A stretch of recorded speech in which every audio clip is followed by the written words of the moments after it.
मुझे या आपके साथ साथ पूरी सोसाइटी को मिलना पड़ेगा, पूरे पेरेंट्स को मिलना पड़ेगा और एक मजबूत होना पड़ेगा, क्योंकि एक ऐसा क्वेश्चन है जिसका एक पर्टिकुलर जवाब नहीं होता।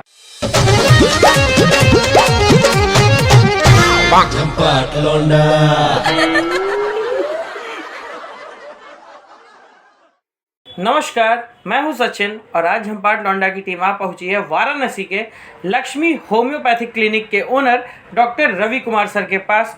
सबसे पहले तो सर आपका स्वागत है जी, थैंक यू। और हम व्यूअर्स को ये बताना चाहेंगे कि सर होम्योपैथिक के बहुत ही जाने माने डॉक्टर तो हैं ही, साथ में सर मोटिवेशनल स्पीकर भी हैं, जो कि अलग अलग जगह पे अलग अलग शहरों पे जाके अलग अलग स्कूल्स में जाके सेमिनार्स भी करते हैं। तो अगर आप कभी मॉरल किसी भी तरीके से डाउन होता है तो आप सर से ज़रूर मिल सकते हैं। आपने अपनी पढ़ाई लिखाई शिक्षा दीक्षा कहाँ से शुरू की? जी, थैंक यू सचिन। सबसे पहले दर्शकों का मैं स्वागत करता हूँ, नमस्कार। जैसा कि सचिन ने बताया कि जाने माने ऐसा नहीं होता, कोई भी डॉक्टर्स जाना जाता है अपने पेशेंट्स को ट्रीट करने से, उसे आराम देने से, उसकी सेवा करने से। तो किसी भी डॉक्टर की पहचान मरीज़ से होती है कि मरीज़ उसको किस तरह से डॉक्टर से कितना आराम पाया है। रही बात मैं अपने बारे में इंट्रोडक्शन दूँ तो ग्रेजुएशन की डिग्री जो है वो Allahabad medical college LBSS Lal Bahadur Shastri homeopathic medical college से किया है। उसके बाद फिर मैंने 2 साल का ND-LP कोर्स किया, जो कि नेशनल डायबिटिक एजुकेशन प्रोग्राम था। एंड आफ्टर दैट मैं फिर प्राइवेट प्रैक्टिस में आया हूँ और तब से मैं इस क्लिनिक को रन कर रहा हूँ और यहाँ पे लोगों को सेवा दे रहा हूँ। और रही बात कि सचिन ने बताया कि मैं बच्चों को मोटिवेट कर रहा हूँ या फिर इंस्पायर कर रहा हूँ, ये ऐसा बिल्कुल भी नहीं है। सबसे पहले मैं खुद इंस्पायर होता हूँ, खुद मोटिवेट होता हूँ डे बाई डे। हर एक लाइफ के हर एक पार्ट से सीख करके, कोई पेशेंट आता है उसकी स्ट्रगलिंग फेज से देख करके, कोई स्टूडेंट है, क्योंकि मैं खुद एक केमिस्ट्री फैकल्टी भी हूँ जो कि बच्चों को क्लासेस कोचिंग कराता था टिल माई कॉलेज टाइम्स। और अभी भी मैं वो 1 या 2 लेक्चर ले लेता हूँ मॉर्निंग में, इवनिंग में टाइम देता हूँ क्लिनिक पे। तो इसलिए मैं बच्चों से काफ़ी कनेक्टेड रहा हूँ और बच्चों के फीलिंग्स को समझने की कोशिश करता हूँ कि स्टडी फेज में उनके माइंडसेट क्या होता है, इमोशनल वो किस तरह से होते हैं अपने करियर को लेकर, अपने फ्यूचर्स को लेकर, फैमिली बैकग्राउंड उनका कैसा रहता है। इन सब चीज़ों में बच्चे कहीं ट्रैप में फंस ना जाए, इसलिए उनको मोटिवेशन की, एनर्जी की ज़रूरत बहुत ज़्यादा होती है। तो पहले तो मैं क्लास में ही बोला करता था बच्चों से, क्लास में 5 मिनट 10 मिनट, लेकिन फिर बच्चों के इंसिस्ट करने पर मैंने अपना एक पेज बनाया है जो कि सोशल मीडिया साइट्स पे है, और उस पर अर्ली मॉर्निंग हर सुबह सो के उठने में सबसे पहला काम मेरा यही होता है कि उस कोड को मैं कुछ भी लिखूँ और पोस्ट करूं ताकि मैक्सिमम बच्चों तक पहुंचे और बच्चों से देख करके एक अपने दिन की नई ऊर्जा, नई एनर्जी, नई पोटेंशियल के साथ दिन की शुरुआत करें। आपने कब सोचा कि आपको डॉक्टर ही बनना है? कोई सोचने की बात तो नहीं होती एक्चुअली। स्कूल टाइम में तो ऐसा नहीं होता है कि हम बड़े होकर क्या बनेंगे, जो जैसा पूछता है तुम जिसको देखते हैं वही हमारा रोल मॉडल बन जाता है। लेकिन मेरी फैमिली बैकग्राउंड में मेरे अंकल थे डॉक्टर शशांक शर्मा, जो कि मेडिकल ऑफिसर थे, सीनियर मेडिकल ऑफिसर SMO थे, इंडियन आर्मी में थे। तो उन्होंने मेरे लाइफ में एजुकेशन का उनके मेरे लाइफ में बहुत बड़ा रोल है। तो उनसे थोड़ा सा इंस्पिरेशन मुझे बचपन में मिला था, लेकिन जैसे से लाइफ बढ़ी, जब 9th 10th के बाद जब हायर एजुकेशन में गया 12th के बाद, तो अंकल ने मुझे गाइडलाइन दी और एक बताया प्रॉपर कि ऐसा एग्जामिनेशन होता है। और मैंने खुद उनसे लाइफ में देखा था कि वो कितना मेहनत करते हैं पेशेंट को लेकर, कितने मतलब दिन में 8-8 घंटे 10-10 घंटे पेशेंटिंग होती है उनकी। उसके बाद फिर मुझे तो लगा कि नहीं, ये फील्ड थोड़ा सा बेटर है, और फिर अंकल का इन्फ्लुएंस बहुत रहा। तो फिर वही मैंने CPMT की प्रिपरेशन की और मेडिकल एग्जामिनेशन क्रैक करके फिर LBSS में एडमिशन लिया। तो फिर वहाँ से डाइवर्ट हो गया कि अब लाइफ में इससे बेस्ट ऑप्शन नहीं मिल सकता। सर कैसा लगता है जब आप लोगों की सेवा करते हैं, लोगों का इलाज करते हैं? तो देखिए, सेल्फ सेटिस्फेक्शन बहुत महत्वपूर्ण होता है किसी भी काम को करने के लिए। अगर आंतरिक इच्छा आपकी उस काम को लेकर के बहुत मजबूत है, बहुत इच्छासीन है कि आपको करना ही है, आप कर्मशील है उस काम को लेकर के, तो सेल्फ सेटिस्फेक्शन आता है। कोई भी प्रोफेशन हो, जैसे मैं डॉक्टर की बात नहीं कर रहा हूँ, कोई भी आदमी, एक मजदूर भी अगर ईमानदारी से मजदूरी कर रहा है, देश की सेवा कर रहा है, या फिर एक चौकीदार भी ईमानदारी से अपनी जॉब कर रहा है, या प्राइम मिनिस्टर एक ईमानदारी से देश को चला रहा है, तो जहाँ पे सेल्फ सेटिस्फेक्शन होता है तो वो कार्य को बड़ा बनाता है। तो जाहिर सी बात है, अगर मैं अपने शिद्दत से काम कर रहा हूँ, पेशेंट के लिए अपना जितना हो सकता है बेस्ट दे रहा हूँ, उसको आराम देना, उसको रिलीव करना मेरा काम है, तो उसमें करने के बाद तो जाहिर सी बात है सेटिस्फेक्शन आता ही आता है। सर आप डॉक्टर भी हैं, सर आप एक टीचर भी हैं, आप मोटिवेशनल स्पीकर भी हैं, सर इतना सब कुछ एक साथ कैसे बैलेंस कर पाते हैं? देखिए, ऐसा कुछ नहीं है, बहुत सारी चीज़ें मैं नहीं कर रहा हूँ। बस ये है कि लाइफ में जो चीज़ मैंने फेस किया है और जो चीज़ों को मैंने सीखा है एजुकेशन फैक्टर्स में रह करके, या फिर कॉलेज में रह के, या फिर प्रिपरेशन के दौरान जो चीज़ें हमने सीखी हैं, अब वो लगता है कि वो चीज़ें बच्चों को दे सकते हैं। होता है अगर नहीं पढ़ाएंगे तो चीज़ें डिमिनिश हो जाएंगी, सिलेबस धीरे धीरे डिसअपियर हो जाता है माइंड से, फिर रिवाइज करना पड़ता है। तो ये हाथ में एक रनिंग रहा, टीचिंग का हैबिट भी था, थोड़ा सा पैशन भी था उस चीज़ को लेकर के, तो उसको कंटिन्यू रखा है। सर दवाओं की अगर बात करें तो होम्योपैथी और एलोपैथी में दवाओं के टाइप्स का तो अंतर है ही। सर इसके अलावा होम्योपैथी और एलोपैथी में क्या ऐसा खास अंतर है जो आम पब्लिक नहीं जानती? देखिए, आम पब्लिक बहुत से अंतर हैं जो पब्लिक नहीं जानती। पहले सबसे बड़ा चीज़ क्या है कि पब्लिक के दिमाग में रहता है कि ये मीठी गोली है और वो कैप्सूल है, टैबलेट है, इंजेक्शंस है। और सेकंड, पब्लिक के दिमाग में क्या रहता है कि वो एलोपैथिक मेडिसिन जो होती है बहुत तुरंत काम करती है, तुरंत असर दिखाएगी, और होम्योपैथी धीरे धीरे करती है। ये दो फैक्टर्स के अलावा मुझे लगता है कि बहुत ज़्यादा पब्लिक इस चीज़ को अवेयर है कि वे ऑफ ट्रीटमेंट दोनों का अलग है, कैसा है। लेकिन इसमें मोटे मोटे तौर पर एक आम आदमी भी समझ सकता है, जो मैं बताना चाह रहा हूँ कि वो ये है कि दोनों ही मोड ऑफ ट्रीटमेंट पेशेंट को ठीक करने के लिए है, डिजीज़ को क्योर करने के लिए है। ना ही एलोपैथिक बुरी है, ना होम्योपैथी बुरी है, ना ही आयुर्वेदा बुरी है, ना कोई भी पैथी बुरी है। हर किसी पैथी का एक अपना मोड ऑफ ट्रीटमेंट होता है, एक अपना प्रिंसिपल होता है, एक अपनी थ्योरी होती है, एक फिलॉसफी ऑफ मेडिसिन होती है जिस पे काम करते हैं। वो तरीका अलग हो सकता है लेकिन पर्पस सेम ही होता है कि हम कैसे पेशेंट को ट्रीट करें। सबसे पहले एलोपैथी, जो कि इंडिया में सबसे मॉडर्न साइंस कही जाती है, मॉडर्न मेडिसिन है, और एलोपैथी का डिमांड बहुत ज़्यादा है और होना भी चाहिए क्योंकि उनका फास्ट ट्रीटमेंट है।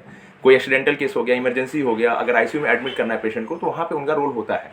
और उनका वे ऑफ ट्रीटमेंट जो होता है on the basis of physiological condition patient की क्या होती है। जो भी फिजियोलॉजिकल कंडीशन अल्टर हो जाती है तो पैथोलॉजी बन जाती है, और फिर पैथोलॉजी को वो ट्रीट करते हैं नॉर्मल फिजियोलॉजी में लाने के लिए। उसके लिए कोई भी बायोलॉजिकल डाटा जो होते हैं, पैरामीटर्स होते हैं, उसको अगर एरर होता है वो ब्लड टेस्ट कराते हैं और उसको कंप्लीट करने के लिए थ्रू मेडिसिन या थ्रू डोजिंग करके जैसे भी करके उसको कंप्लीट करते हैं। वो एक अच्छा ट्रीटमेंट है और वो एक नेचुरल भी है, बिल्कुल सही है।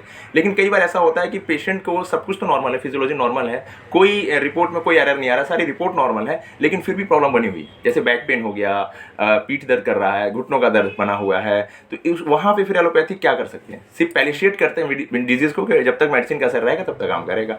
तो ऐसी कंडीशन में हमारे पास आना होता है, उनको होम्योपैथी में आते हैं, आयुर्वेदिक में आते हैं, क्योंकि हम क्रोनिक डिजीज को ट्रीट करते हैं।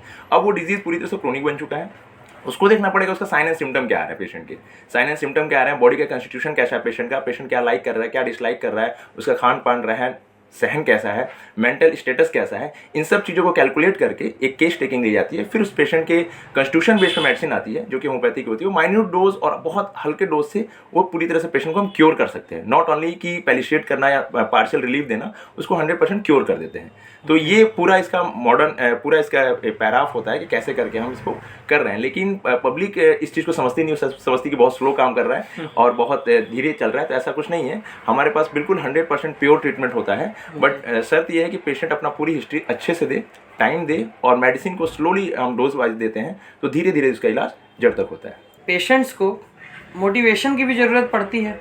जी बिल्कुल, पेशेंट्स को मोटिवेशन की बहुत ज़्यादा ज़रूरत पड़ती है, क्योंकि होता क्या है कि सिर्फ कुछ दिन पहले मैं इसका एग्जांपल बता सकता हूँ। 4-5 महीने पहले जब कोविड आया था, तो कोविड के समय मैक्सिमम पेशेंट ऐसे थे जो कि जिनका बिल्कुल बॉडी वेट सब कुछ नॉर्मल था और पेशेंट बिल्कुल हेल्दी था, लेकिन due to lack of motivation, lack of knowledge, वो पेशेंट इतना हताश गया था, दहस गया था कि दहशत में जाकर के वो लोग कह रहे हैं कि हमको बुखार हो गया, खांसी भी आई तो उसको लगा कि हमको ये हो गया। तो ये सब चीज़ें होती, तो वहाँ पे पैनिक नहीं होना है।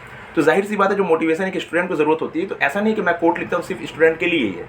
काफ़ी कोट मेरे ऐसे हैं जो एजुकेशन पर्पस है, बिल्कुल अलग हटके नॉलेज लाइफ पर्पस से होते हैं। मार्च 2022 में सर मैक्सिमम लोगों ने सुसाइड किया है सर। तो ऐसे बच्चों को जो लाइफ से फ्रस्ट्रेट हो रहे हैं या कैरियर चुनने के चक्कर में फ्रस्ट्रेशन, डिप्रेशन में जा रहे हैं, उन्हें आप क्या मैसेज देना चाहेंगे? देखिए, बहुत ही इंपॉर्टेंट, बहुत गंभीर क्वेश्चन है आपका, मैं बिल्कुल एग्री कर रहा हूँ क्वेश्चन से। और आपके इस क्वेश्चन का जवाब जो है, ये कोई एक इंसान नहीं दे सकता। इस जवाब को देने के लिए मुझे या आपके साथ साथ पूरी सोसाइटी को मिलना पड़ेगा, पूरे पेरेंट्स को मिलना पड़ेगा, और एक मजबूत होना पड़ेगा, क्योंकि एक ऐसा क्वेश्चन है जिसका एक पर्टिकुलर जवाब नहीं होता। क्योंकि जाहिर सी बात है, आपने जो डाटा बताया है, अभी अपना मार्च का बताया, आई थिंक इधर का तो मुझे नहीं पता, लेकिन जब हम लोग तैयारी करते थे, कॉलेज में रहते थे, तो ये आता था कि मतलब जहाँ बच्चे मैक्सिमम कोचिंग कर रहे हैं, मैक्सिमम एग्जाम के लिए फॉर्म भर रहे हैं, तो वहाँ एग्जाम का रिजल्ट आने के बाद या सिलेक्शन ना होने के बाद मैक्सिमम बच्चे ऐसे होते थे जो ये स्टेप ले लेते थे, या डिप्रेस हो जाते थे, या लाइफ से फ्रस्ट्रेशन में चले गए हैं, उनके मतलब लॉस ऑफ हैप्पीनेस कुछ भी नहीं है। सबसे पहले मैं ये बताना चाहूँगा कि इसका रीज़न कहाँ है, इसकी जड़ कहाँ है, जड़ तक पहुंचना पड़ेगा। क्योंकि वही बच्चा बचपना में खेल कूद रहा है, अच्छा बढ़ रहा है, लेकिन एकदम से ऐसा क्या होता है उसकी लाइफ में कि वो ऐसा सोचने लग जाता है, ऐसे स्टेज में चला जाता है, उसकी बीज जो होती है ना, वो बहुत पहले से बोई जाती है, या फिर कोई इस पर ध्यान नहीं देता कि ये बीज बोया गया है। क्योंकि जब वो बच्चा अपने बचपना फील्ड में होता है, तो हम उसकी वजह को नहीं ढूंढते कि लाइफ में किस चीज़ से खुश है, उसके ऊपर प्रेशर करके थोप दिया जाता है कि आपको लाइफ में ये करना है, और थोपा तो जाता है, हो सकता है अपने इंटरेस्ट से भी थोड़े, लेकिन जो रास्ता होता है, वो रास्ता वो क्लियर करने के सही एनर्जी के साथ नहीं चल पाता। ठीक है, तैयारी कर रहा है, पढ़ रहा है, क्लास अटेंड कर रहा है, ओके फाइन, लेकिन जब लास्ट में सिलेक्शन नहीं हुआ तो कुछ तो वजह रही होगी ना जी। अगर उसके 500 मार्क्स नहीं आए हैं, या 2 या 4 नंबर सिलेक्शन रुक गया, तो कुछ ना कुछ वजह रहा होगा, लड़के एफर्ट में कमी रही होगी, या कुछ ना कुछ रहा होगा। तो ये पहली बात तो उसको वो लिखे, शॉर्ट आउट करो, और फिर से बूस्टअप होकर उसके लिए अपीयर हो। पहला तरीका तो ये है। लेकिन फिर भी अगर कुछ नहीं हो रहा, अपने ऊपर उसने गौर किया कि मैं बिल्कुल अपना बेस्ट दे चुका हूँ 100%, लेकिन नहीं हो रहा है, तो वहाँ पे बच्चों को सोचना पड़ेगा या बच्चे के साथ पेरेंट्स को भी कोऑपरेट करना पड़ेगा कि ठीक है, लाइफ का यही हिस्सा नहीं है, हो सकता है लाइफ के लिए बहुत कुछ अलग लिखा हो, कुछ और यूनिक लिखा हो। क्योंकि जब मैंने प्रॉपर स्टडी की, प्रॉपर अपने अंदर पूरी तैयारी की, मैंने अपना कोई कमी नहीं खोला, फिर भी मैं अपने गोल को अचीव नहीं कर पा रहा, तो जाहिर से हो सकता है कि वो चीज़ मेरे लिए मैं उतना सेटिस्फाइड नहीं हूँ उस चीज़ को लेकर के। बहुत से लोग होते हैं जो एक स्टेज पे आकर अपने लाइफ को चेंज करते हैं। ऐसे बहुत सारे एग्जांपल्स आज के डेट में हैं जो लाइफ में करना तो कुछ और चाहते थे, पर अपनी स्टडी बीच में छोड़ दिए और कुछ और करने लग गए और वहाँ पे सक्सेस हो गए। सक्सेस क्या हुआ, बहुत बढ़िया सक्सेस हुए। उसके आज जो टॉप मोस्ट वर्ल्ड में अपने मिलेनियर है, उनमें कई लोगों का नाम है जी। तो ये तो हमारे सामने जीता जाता एग्जांपल है ना। बिल्कुल। तो बच्चों को इन सब चीज़ों को लेकर इंस्पायर होना चाहिए। जो मैं अपने कोट्स लिखता हूँ उसमें इन बातों को मेंशन करता हूँ कि आप जो भी काम कर रहे हो उसको शिद्दत से करें, दिल से करें, एनर्जी से करें, लेकिन एक अटैचमेंट होना और अपने आप बेस्ट देने में थोड़ा सा गैप रखना चाहिए।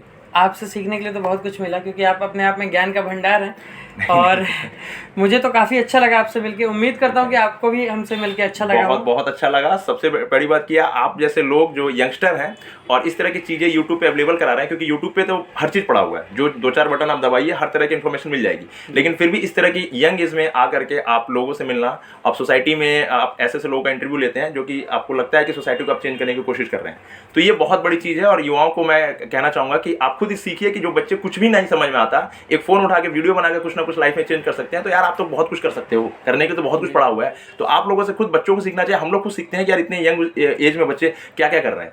तो आपके चैनल को मैं बिल्कुल बहुत बहुत बहुत धन्यवाद कहना चाहूँगा। इनफैक्ट आपको भी ऑल द बेस्ट आपके फ्यूचर के लिए, और आप बहुत बेस्ट करें, बहुत मैक्सिमम लोगों का इंटरव्यू लें। Thank you so much sir. तो जल्दी हम मिलेंगे किसी अगली शख्सियत के साथ, तब तक बने रहिए हमारे साथ। नमस्कार, जय हिंद। नमस्कार।